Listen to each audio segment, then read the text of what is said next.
Olá, pessoal. Bom revê-los mais uma vez. Eu sou o professor Vitor, de Matemática, da Escola Municipal Miguel Ramalho Novo.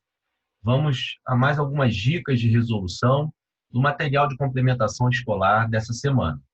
Lá na página 14, nós temos alguns textos aqui, peço para que vocês leiam com atenção, né? E na número 1 ele diz assim: escreva os números que aparecem em destaque nos trechos a seguir em notação científica. Bem, então, na letra A Amazônia é a maior floresta tropical no mundo, com 7 milhões está em destaque, de quilômetros quadrados, sendo 5 milhões e meio de florestas. O bioma é fundamental para o equilíbrio ambiental e climático do planeta e a conservação dos recursos hídricos.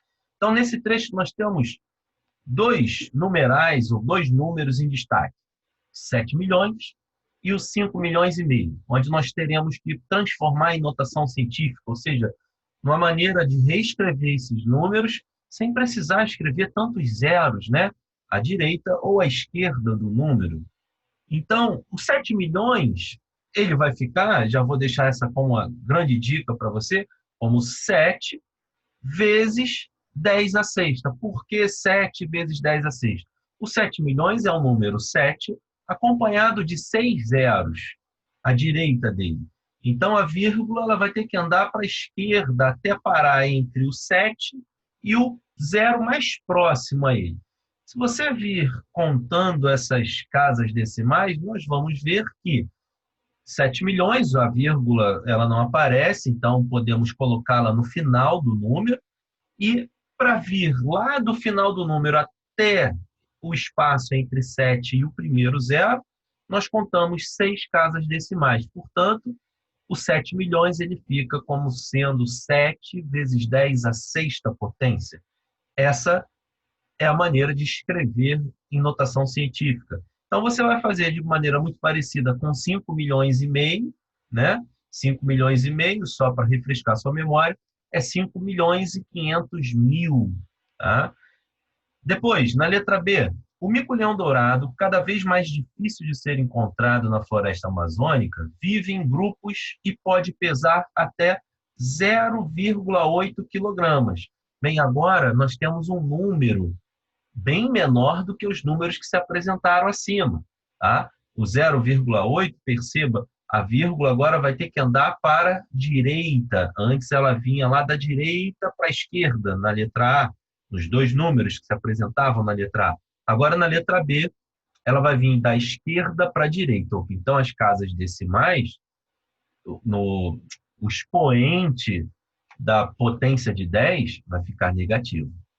Então, o 0,8 é 8 vezes 10 elevado a um número negativo. Esse número é quantas casas a vírgula teve que andar. É isso que a gente tem que raciocinar. Na letra C, no Rio de Janeiro, a trilha que conecta Primatas versus Paineiras, Corcovado, passa por diversos riachos e cachoeiras. A distância a ser percorrida é de aproximadamente 4.200 metros. Então, essa é parecida lá com a letra A. A vírgula ela não aparece, nós podemos colocá-la ao final do número, e você deve contar quantas casas decimais ela vai andar até parar entre o 4 e o 2. Então, vai ficar 4,2 vezes 10 elevado ao número de casas que a vírgula andou até parar no 4,2. Vamos seguir. Número 2 diz assim: leia o quadro abaixo. Ele contém as dimensões territoriais aproximadas e números de habitantes de alguns bairros da cidade do Rio de Janeiro. Então, nós temos aqui Campo Grande, Copacabana, a área territorial, a área ocupada por cada um desses bairros e o total da população, tá? Isso de acordo com o censo do IBGE de 2010. Então, vamos lá. Letra A. Qual é a diferença entre a área do maior e do menor bairro do Rio de Janeiro, destacados na tabela acima? Então, você vai olhar aqui, ver quem é o bairro que tem a maior área territorial e subtrair desse total o bairro que tem a menor área territorial. Então, é só procurar aqui quem é o menor, quem é o maior e fazer o maior menos o menor, sem grandes dificuldades. A letra B, escreva os números que aparecem na coluna área territorial, opa, essa coluna daqui, em ordem crescente, então, do menor para o maior. Bem simples. Letra C, a densidade demográfica de uma região é determinada pela divisão entre o número de pessoas que nela vivem e a área do local. Usando uma calculadora e consultando a tabela, essa tabela aqui em verde, calcule a densidade demográfica aproximada em habitantes por quilômetro quadrado dos bairros da tabela no ano de 2010. Então, nós vamos ter que fazer para cada bairro, por exemplo, Campo Grande, pegar a quantidade de pessoas que moram nesse bairro, ou que habitam nesse bairro, e dividir pela área territorial. Tá? Lembrando que a densidade é igual a essa divisão. Então, você vai poder fazer essa divisão na calculadora e escrever ao lado o resultado como sendo a densidade demográfica pedida. Então, isso para Campo Grande, para Copacabana, para o bairro de Cordovil, Cosmos e depois Pilares. Vamos seguir. Número 3. Calcule as potências. Opa, nós temos aqui algumas potências para serem calculadas. Vamos relembrar. 2 elevado a 7 é o 2 vezes 2 vezes 2, 7 vezes. Uma continha simples. Menos 3 elevado a 3. Opa, o menos 3 está dentro do parênteses. Então, quem está elevado ao cubo, ou ao 3, é o menos 3. Então, é o menos 3 vezes menos 3 vezes menos 3. Só uma dica, vai continuar negativo. Agora, na letra C, menos 5 elevado à quarta potência. Aqui cabe uma observação. Aqui o número negativo está elevado a um expoente par. O resultado vai ser positivo. Então, você já sabe que no final tem que dar um número positivo. Como é que a gente chega nesse número? 5 vezes 5 vezes 5 vezes 5. Ou, vai dar no mesmo, menos 5 vezes menos 5 vezes menos 5 vezes menos 5. Isso aconteceu 4 vezes. Letra D, π elevado a zero. Opa, tem uma regrinha importante. Todo número elevado a zero é igual a 1. A única exceção é o próprio zero. Zero elevado a zero é uma indeterminação matemática. Então, π elevado a zero, resultado você já sabe, é 1. E na letra E, todo número elevado a 1, né, o raiz de 3 elevado a 1, é igual ao próprio número. Então, é igual à própria base, que é o raiz de 3. 0,2 elevado a 4, você pode fazer o 0,2 vezes ele mesmo 4 vezes, ou ainda passar para a fração e ver se fica mais fácil para você, tá bom? Agora, a letra G, já te dei aqui uma boa dica, já praticamente resolvi, hein? 1/3 elevado a menos 2. O expoente, quando é negativo, serve para a gente inverter a base. Opa, a base era 1/3. Quando inverte, fica 3 sobre 1. 3 sobre 1 é o próprio 3. Mas e o expoente joga fora? Não. Ele era negativo, vai ficar positivo. Então, 1/3 elevado a menos 2 virou 3 elevado a 2. Que você sabe quanto é que é. 3 vezes 3. Aqui, muito parecido, 2/5 elevado a menos 3. Você vai inverter essa fração, 5/2, e vai ficar elevado a 3. Lembrando que quando eu elevo uma fração a um expoente, eu faço o numerador elevado àquele expoente e o denominador, o número que está embaixo, elevado também àquele expoente. Tá bom? E quando o expoente é fracionário, como está aqui na letra I e também na letra J, esse eu já fiz para você, a letra I. Você vai transformar num radical, naquele símbolo de raiz, né? Nesse caso aqui, vai ser uma raiz quadrada, ó. Quando não aparece o númerozinho que está aqui, eu estou colocando a canetinha vermelha bem em cima, é o 2, por isso que a gente chama de raiz quadrada. E o número que fica dentro é o próprio 4 elevado a 1, que é o numerador da fração. Então, 4 elevado a 1/2 é a raiz quadrada, ou de índice 2, do 4 elevado a 1, que é o próprio 4. E a raiz quadrada de 4 é 2. Então, você vai fazer de modo muito parecido aqui na letra J. Seguindo, número 4, também já dei uma boa dica aqui. Simplifique a expressão abaixo e escreva na forma de uma potência de base 3. Opa, Aqui tem um quadrinho importante, que ele já dá umas dicas bem legais da fatoração do 9, do 81, 243 e 2187. São os números que aparecem aqui. Então, no primeiro passo que nós devemos fazer é pegar cada um desses números, por exemplo, o 9, e escrever na forma de potência. Ó, o 9 é 3 ao quadrado. Opa, só que o 9 está elevado ao quadrado, então ele fica dentro de um parênteses, elevado a 2 do lado de fora. O 81, nós vemos aqui que o 81 é 3 elevado à quarta potência, só que o 81 está elevado a menos 3, então vai ficar 3 elevado à quarta elevado a menos 3. Não se esqueça do parênteses. Depois, o 243 é 3 elevado a 5, ele está elevado a menos 1, então fica dentro do parênteses elevado a menos 1, e tudo isso está dividido por 2.187, então dividido por 3 elevado à sétima potência.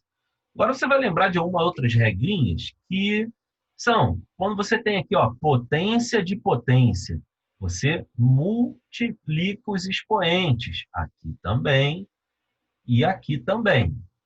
Depois, outra regrinha que você deve lembrar é, quando nós temos uma divisão de potências com a mesma base, no caso aqui, todos os números ficaram na base 3. Então, quando tiver divisão de potências com a mesma base, a gente repete a base e diminui ou subtrai os expoentes. E quando for multiplicação, que aparece a multiplicação, nós repetimos a base e somamos os expoentes. Tá bom? Boas contas, você vai conseguir. Número 5. Determine agora aqui, algumas raízes, alguns radicais aqui aparecem para você. Então, olha, tem um lembrete aqui, né? Que raiz cúbica de menos 125 é menos 5. Por quê? Porque qual é o número que ao cubo dá menos 125? É o menos 5. Menos 5 elevado ao cubo dá menos 125. Quem é a raiz sexta de 729? É o 3. Por quê? Eu tenho que ver qual é o número que elevado a 6 dá 729. Ih, Vitor, mas é difícil. Sim, então basta fazer a fatoração. É difícil de cabeça, né? Dificilmente nós teremos a fatoração desses números já de cabeça. Então, você faz a fatoração, escreve o número, aquele tracinho, e vai dividido pelos menores números primos possíveis, por qual aquele número é divisível. Bom? E aqui, quando você tem um número decimal, eu te dou uma outra dica aqui. Você pode também passar isso para a fração. De repente, fica mais fácil para você. Tá bom? Então, bom trabalho. Essa daqui dá um pouquinho de trabalho. Não se esqueça de fazer a fatoração de cada um dos números. E, por exemplo, aqui na letra A, que é a raiz cúbica, o número que aparece 3 vezes na fatoração, a cada 3 vezes que o número aparece, ou que se repete, ele sai da raiz cúbica, no caso, né? Tá bom? E isso vai acontecer para todos os outros, só que aqui é a raiz quinta, então o número que aparece 5 vezes, ele sai da raiz.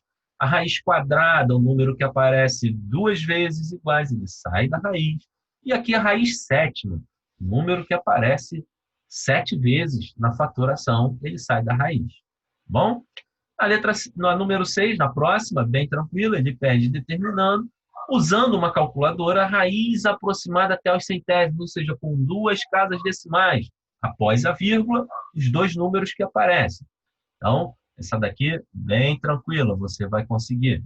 Basta a gente investigar lá na calculadora. Número 7, determine o perímetro de cada figura. Opa, perímetro é a soma de todos os lados. Só que os lados aparecem na forma de radicais. Então, raiz de 3 mais outra raiz de 3 são 2 raízes de 3. Mais outra raiz de 3, porque temos que somar todos os lados, já são 3 raízes de 3. E aqui mais uma raiz de 3, já são 4 raízes de 3. Portanto, essa letra A aqui já praticamente fiz para você. Você vai somar aqui da letra C, que é muito parecido com a letra A. Então, 3 raízes de 7 com mais 3 raízes de 7 são 6 raízes de 7. Não se esqueça de somar mais uma. Agora, vamos para a letra B e a letra D. Eu coloquei um lembrete aqui para você. O 98, ou melhor, a raiz quadrada de 98, nós devemos fatorar o 98, ver os números como é raiz quadrada, índice 2, A cada dois números iguais na fatoração, sai um da raiz. Então, fazendo isso, nós temos a raiz quadrada de 98 sendo igual a 7 vezes a raiz de 2. E a raiz de 50 igual a 5 vezes a raiz de 2. Então, agora ficou mais fácil da gente somar. Ao invés de raiz de 98, escreva 7 raiz de 2. Ao invés da raiz de 50, escreva 5 raiz de 2. E vai somando todos os lados desse retângulo. Aqui, de maneira muito parecida, raiz de 8 é 2 vezes a raiz de 2. Raiz de 12, após a fatoração, nós vamos ver que é 2 vezes a raiz de 3. Agora, os radicais eles não são semelhantes, então não conseguimos somar e escrever um radical só. Assim, 2 raiz de 2 mais 2 raiz de 3 fica o próprio 2 raiz de 2 mais 2 raiz de 3. Então, não podemos somar e colocar num único radical. Mas podemos somar com o outro lado. Lembrando que aqui vai aparecer outro 2 raiz de 2 e aqui outro 2 raiz de 3. Então, raiz de 2 com raiz de 2 podemos somar. Raiz de 3 com raiz de 3 podemos somar também. E aqui não se esqueça do terceiro lado. Bem, esse é o material dessa semana. Espero que você tenha entendido, espero que tenha te ajudado. Lembrando que, se tiver alguma dúvida, tente entrar em contato com o seu professor. Nós temos a plataforma da Microsoft Teams, onde lá você pode tirar algumas dúvidas, tá? Aqui vai apenas algumas dicas de resolução. Tudo bem? Então, boa semana a todos, né? Fiquem com Deus, se protejam e até breve.